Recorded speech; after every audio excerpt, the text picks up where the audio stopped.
Hey guys, Adam here, and welcome to the penultimate episode of Turtles Week. Today, TMNT. This is a movie that I was looking forward to because it's been a while since there's been an actual Turtles movie.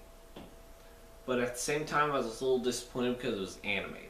I really wanted it to be live action. I really wanted the Turtles to be dudes in suits. And I didn't get to watch it until it was out on DVD. It's not bad. It's really not. It's not great, but it's not bad either. The plot is Leonardo has been gone for a while, training to be a great leader. So basically, the Turtles have broken up. When Leonardo comes back, he's tasked with trying to bring them back together, which isn't easy, especially when you got Raph being a douche. Meanwhile, a business tycoon has gathered up 4 statues, which he brings to life in order for them to help him gather 13 monsters in order to open a portal that will release other monsters.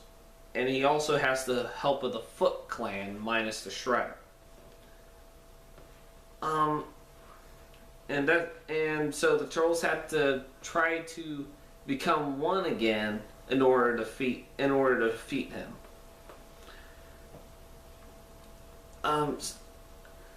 This was actually made by a studio called MG Studios, which I think only did 2 movies, which was this and the Astro Boy movie when they finally went bankrupt, because Astro Boy was actually a huge bomb. So we didn't get any other movies like Gatchaman or Thundercats or even Legend of Zelda. Yeah, we didn't get a Legend of Zelda. We were gonna get a Legend of Zelda movie. And I apologize if I'm sounding very monotone. I actually just woke up for a second time today.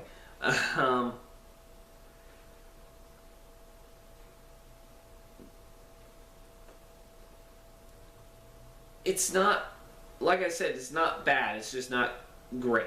It's very evident this movie was made because the popularity of the Turtles had been rising again thanks to the 2003 series. And the Turtles, it definitely shows that this was meant to be in continuity with the show. However, that's not the case at times with this movie because there are some plot holes. Now, unfortunately, I can't name them all off the bat because even I haven't finished watching the first 5-6 seasons of the 2003 series. But but you can tell that this was meant to be watched after you watch the show.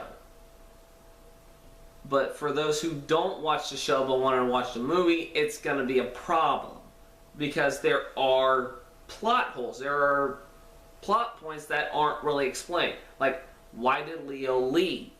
They mention him always leaving, going training. They don't explain why. They always hint at it, but they don't explain why. What was the deal? What prompted Leo to leave and stay away from New York? Why? What was the reason? We don't know. We don't even get an explanation. They say in the beginning, through narration of Lawrence Fishburne, that Shredder has been defeated.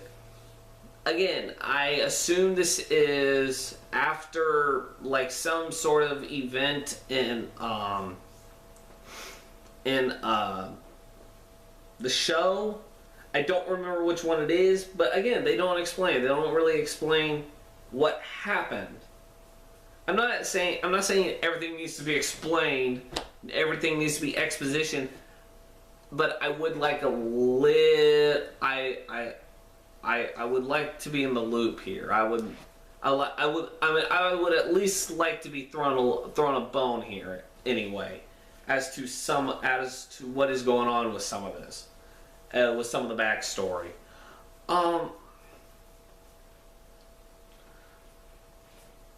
And of course, it's kind of a generic plot for the kids. It's the turtles divided, working to band together again so they can defeat monsters. That's pretty much it. It's a very simple 90-minute, a very simple 90-minute movie that you can just kind of go into with your kids and have a good time. And kill time for 90 minutes. The voice acting is really good in this. The voice acting is really good. There's really not that much of a moment where anyone is sleepwalking through this role. Not even Patrick Stewart is sleepwalking through this. Patrick Stewart plays the villain in this movie. The business tycoon. He does a really good job at it. I mean, and of course, he is also a really, really good voice actor. I've heard him do voice acting before. I mean, hell, he's voiced worse than this too. Believe me, he's done some pretty bad movies for a paycheck. But here, he actually does put some effort into it. Zhang Zi plays Karai. Again, really good. I mean, really good, not bad. The character just wasn't well written. She was just kind of there. Karai was just kind of there. Honestly, you could have taken her out and had it be the Foot without a leader, and they're hired by Winters. That's pretty much it. That's pretty much what you could have done with that character. Sarah Michelle Gellar plays April O'Neil. Again, really good choice. Unlike that other person. And I am a Buffy the Vampire Slayer fan. I don't know if I ever mentioned this before, but I am. I love Buffy the Vampire Slayer. I'm currently on season 5 right now, and I'll have to go back to watching it again someday. But I am a big Buffy the Vampire Slayer fan, and the fact that they casted Sarah Michelle Gellar to voice April O'Neil, it's perfect casting. Because not only I mean, hell, if this was a live-action movie and they actually had Sarah Michelle Gellar as April O'Neil, I would have been jumping for joy over the fact that they casted Sarah Michelle Gellar as April O'Neil, because she has the looks, she has the personality, she has the spunk, everything to bring April O'Neil to life and be a proper representation of April. She's just that good. I love Sarah Michelle Gellar. She's just a lot of fun. She's very charming. She's very funny. I mean, some of the best. Sometimes some of the best episodes of Buffy the Vampire Slayer are some of the comedic ones. She has great comedic timing. Here, it's the same thing. With that said, she's not really given much in this movie. She really isn't. She isn't given much except to help bring the villain, the MacGuffins, which turn out to be characters, and help the turtles in the end. That's basically it. She brings in the MacGuffins. She gives some of the exposition, and she helps the turtles in the end. But I do like the fact that they actually let her fight in the final battle, because she actually does kick ass. Chris Evans as plays Casey Jones. This is kind of the worst role. I'm not saying him being cast as Casey Jones is a bad choice. Believe me, that's actually a really good choice. I would have loved to see Casey Jones in Chris Evans playing a live action Casey Jones. He would have been great because again, he's funny, he's charismatic, and he's a good action lead. I mean, he has proven to pull off action pretty fucking well. I mean, especially, considering, like, right now, one of my favorite superhero movies of this year is Captain America: The Winter Soldier. To me, it's a perfect movie. And here, I feel like they kind of wasted Casey in a way. They really kind of wasted Casey. They kind of wasted April too. But the thing is, but I kind of get it because this movie isn't about them. It's about the Turtles. It's about the fact that they are divided, and they need to be brought together. They need to bring their bond, their familial bond, back together, and they can't. But I mean, I'll also say this: like, Donnie and Mikey are kind of pushed back in the background for the relationship between Leonardo and Raph, because they are actually the ones with the biggest divide. Because you got Leo, who's a stern leader, and you got Raphael, who's the angry, stubborn, no rule, don't play by the rules guy. And it's actually not bad.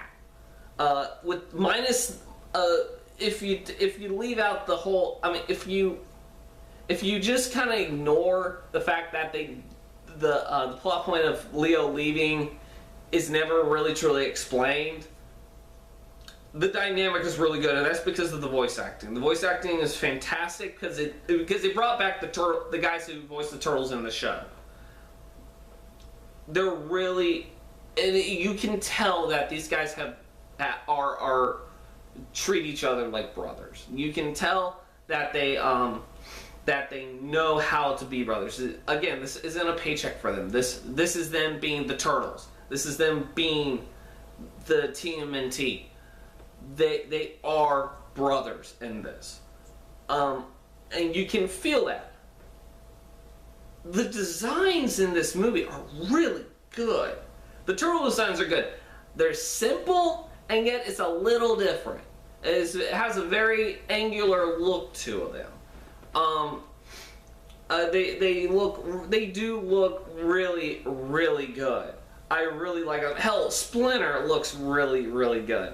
I mean, he's a little more simple than the Turtles are, but I think that's because he has more fur. So that's why he doesn't look as great, because they had to put so much effort in animating the fur. And the late and great Mako voicing him, perfect casting. That's just perfect casting. Unfortunately, of course, sadly, this was his last big movie. But I mean, if it was going to be his last movie, it was going to have to be something where he can use his voice, because his voice is his greatest feature. I mean, of course, again, this is Mako we're talking about. He's not exactly an opposing guy, but his voice commands respect. He's a man who can either play a wise sage or an evil being, especially in Samurai Jack. You gotta watch, right? I mean that's how I was exposed to Mako, with Samurai Jack, with his role as Aku, the main villain, and I just kind of fell in love with that voice. The voice is amazing. Also, I mean, hell, watch the first 2 seasons of Avatar: The Last Airbender. Again, his role as Iroh, who is a very Splinter-like character, is really good because he can not only do drama, he can do comedy. He can do action lines too.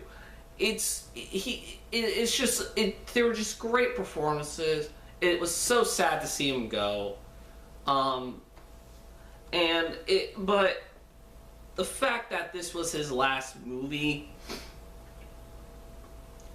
kind of makes you happy, because he didn't have much longer. He wanted to do something that he hadn't, that probably would have given fans joy.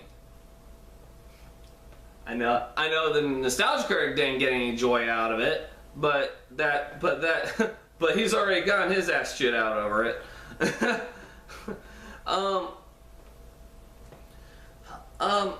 The human designs aren't that great, though. The human designs are not great. They're not bad. It's just, I feel like they spent a lot more time and budget on the turtles, the monsters, and Splinter. That's where I think they used the most of their budget was on them, which isn't bad. Which isn't a bad thing, because like you got to really kind of animate your main characters, but you could have done some with the human characters. You could have made them a little less generic looking, really, because April. I'll say this: April's look. If she wasn't wearing yellow, you wouldn't really tell it's April. You really wouldn't. And I know I'm saying that about April O'Neil. Her main color is indeed yellow. But I am saying that about April. She is very generic, looking in this. Same thing with Karai. Same thing with Casey Jones. Same thing with the villain. If they weren't wearing specific parts of their clothing, and they were just wearing kind of regular clothing, you wouldn't even tell. You couldn't even tell that it's them. The designs of the city looks great. Like, they really decided to go back to New York being dark and gritty. Like, just really, really dark and gritty. Although maybe a little too dark. There are times where the lighting is so dark you can't really tell what's going on. You really have to kind of squint to know what's going on. But yeah, it's not bad. It's really not. I did have a good time. There was good moments of humor. It's just not the greatest movie.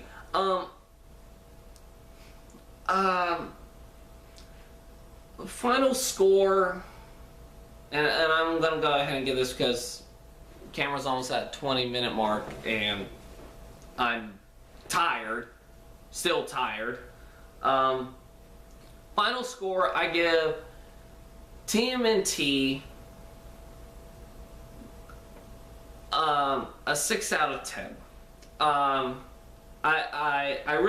was going to give it a 7, but I just didn't. But I feel like a 6 is better. It's more justifiable. So yeah, I'll see you guys tonight with